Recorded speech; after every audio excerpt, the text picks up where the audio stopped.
বাংলাদেশকে আর কোনোদিন আয়না করে ফিরিয়ে নেওয়া যাবে না।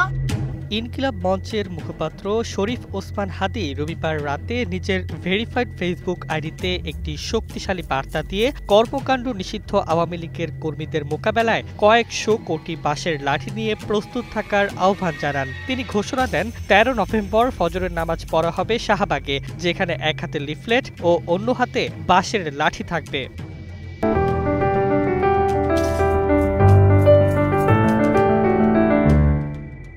ওসমান হাদী বলেন, সারাদিন রাজপথে ভোটার যোগ করা হবে এবং খুনি আওয়ামী লীগের গুন্ডাদের খুঁজে বের করে আইনের আওতায় আনা হবে। তিনি স্পষ্ট জানিয়ে দেন, দিল্লির জঙ্গিদের মতো কেউ ১ মিনিটের জন্য নিরাপদ থাকবে না। তাদের পাওনা বুঝিয়ে পুলিশকে হস্তান্তর করা হবে। এক্ষেত্রে শহীদ পরিবার এবং আহত প্রতিবাদীদেরও সাথে থাকার কথা উল্লেখ করেন তিনি।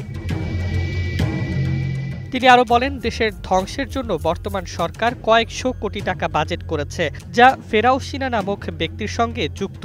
তবে তিনি দেশপ্রেমিক জনগণকে সতর্ক করে বলেন, আপনাদেরও প্রস্তুত থাকতে হবে কয়েকশো কোটি বাঁশের লাঠি নিয়ে। আজাদির এই জমিনকে কখনো জাহান্নামের মতো পরিণত হতে দেওয়া হবে না, ইনশাআল্লাহ। শরীফ ওসমান হাদীর এই আহ্বান রাজনৈতিক উত্তেজনা আর প্রতিবাদকে নতুন মাত্রা যোগ করেছে, যা আগামী দিনে দেশের রাজনৈতিক মহলে প্রভাব ফেলবে বলেই মনে করা হচ্ছে।